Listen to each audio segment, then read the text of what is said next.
Hi guys, ngayong araw nga papasok na naman tayo sa trabaho. Kahapon pa nga yung video na to guys, kaya lang ngayon ko pa nga lang siya na-i-edit dahil nga kahapon medyo napagod tayo at ginabi. Medyo maaga nga akong umalis na ito guys dahil malayo nga yung tatrabahuhin natin ngayon. Sa mga oras na to, mga 6:30 pa lang ng umaga. Kung sa Pilipinas naman mga 5:30. Ang aga, di ba? Baka naghihili ka pa nun eh.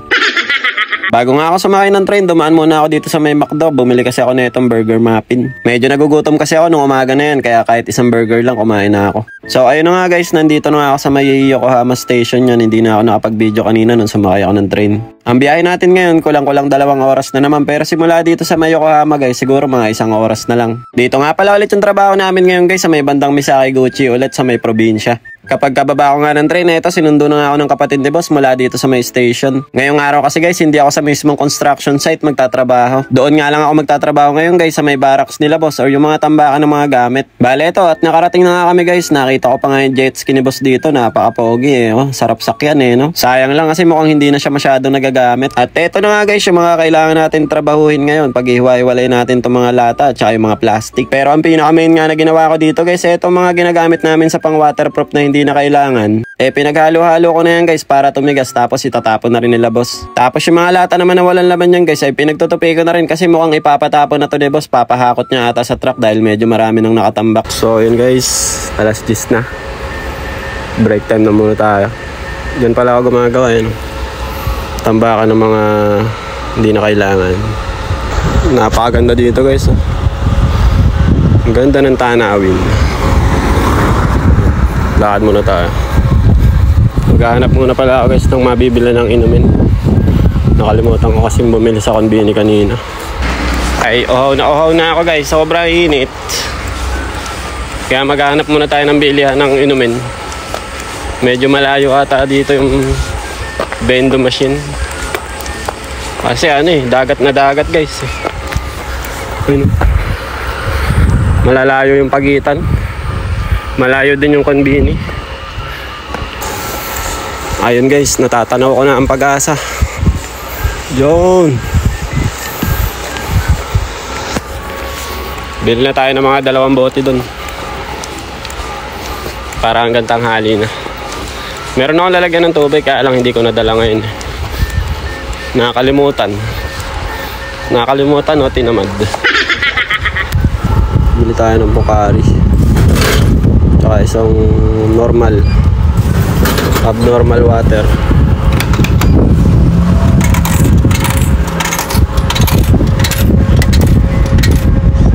Dami tsukuli Tsukuli natin guys. Tigay 100. Ayun, nabili natin Pocari tsaka isang abnormal water.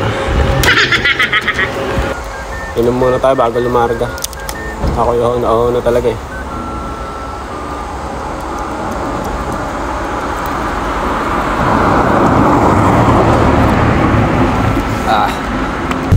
Yo.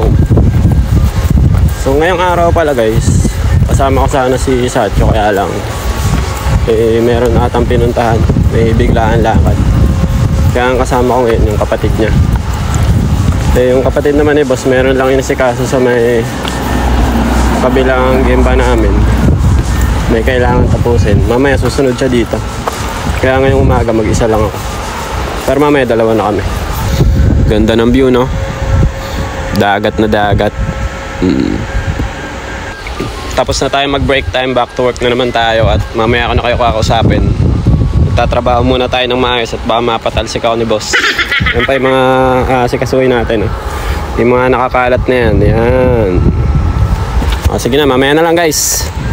Siya nga pala guys, pagdating naman sa trabaho, hindi nga pala ako veteran kahit dito sa trabaho namin sa may waterproofing. Pero ako naman yung tao na kapag tinuruan mo ako, madali ko naman siya natututunan. Kaya nung una guys, medyo hirap nga din ako sa trabaho namin dahil nga wala rin akong alam sa pagwa-waterproofing. Buti na nga lang, mababait yung mga nakasama kong hapon, lalo na yung boss ko guys, lagi akong tinuturuan nun kapag hindi ko alam. At saka isa pa guys, alam nyo naman, hindi ako nag-aaral ng Japanese, kaya hirap din ako mag-adjust nun. Buti na nga lang ngayon guys, kahit hindi ako nakakapagsulat at saka nakakapagbasa, kahit papaano kaya ko na magsalita ng mga basic. Pero pagdating naman sa mga malalalim na salita guys, naku, wala talaga akong alam dyan. At saka guys, sa mga nagtatanong nagtatanong nga pala kung saan daw yung agency ko. Wala po akong agency guys kasi long term visa po ako dito. Magulang ko yung kumuha sa akin. Kaya pasensya na kayo guys ha kung hindi ko nire-replyan yung mga nagtatanong. Nababasa ko naman yung mga chat ng mga nagtatanong kaya lang wala din ako maisagot kaya hindi na lang ako nagre-reply. Bale, ito na nga guys, lunch break na namin to at sinundo nga ako ng kapatid ni boss para magtanghalian na kami. Nasa kabilang site kasi yung kapatid ni boss kaya hindi ko siya kasama kanina umaga. Kaya naman mga bandang tanghali, sinundo niya na lang ako para sabay na kami kumain sa may konbini. At ito na nga yung tinanghalian ko, gyudon nga pala yung tawag dito. Isa to guys sa pinaka-paborito kong pagkain ng mga Japanese. Kahit 3 beses sa isang linggo ko nga kainin to guys, parang hindi ako mananawa eh.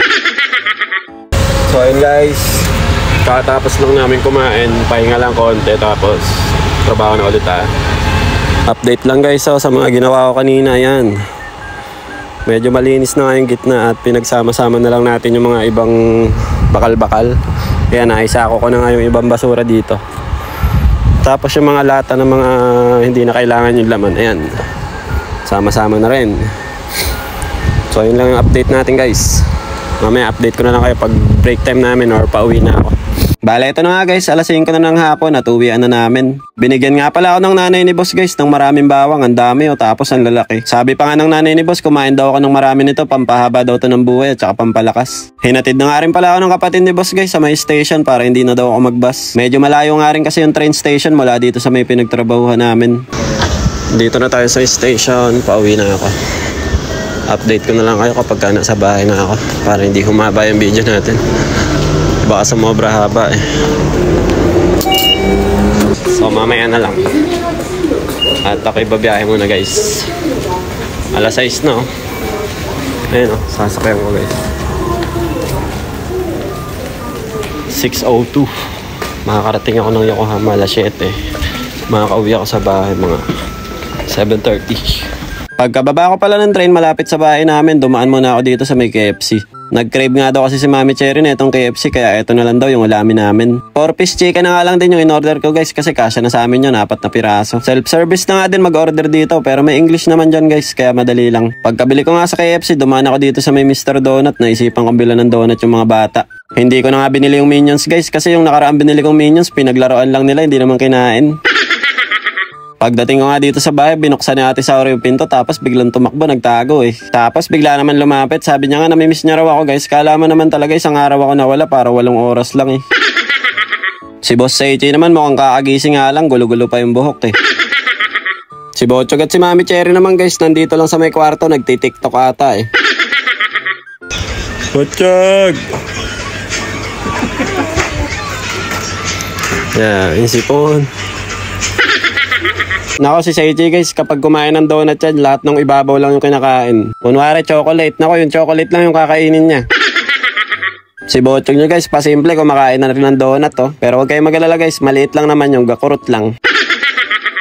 Tapos ito naman yung ulam natin guys, 4 pieces lang yung binili ko, 2 plain at saka yung bago nilang flavor na 2 manghang. Pinaghain ko na nga rin kagad si Mami Cherry guys para nga makakain na kami kasi medyo gutom na ako nyan eh. Pero wag ka guys, nakapagluto pa ako ng gravy niyan. Nag-crave kasi ako sa Jollibee gravy kaya nanood na lang ako sa YouTube. At habang busy nyo nga si Bochog manood kay Miss Rachel, kumain na nga kagad kami habang hindi pa tinutoyo. Sinubukan na nga lang din ni Mami Cherry to si Sauri at saka si Seichi dahil nga pinaghihimay na lang ng manok. Kapag kasi hindi sinubukan yung dalawa na yan, baka puro manok na lang yung kainin eh. Tuwan-tuwa na naman si Mami Cherry Jane yung vlogs, craving satisfy na naman.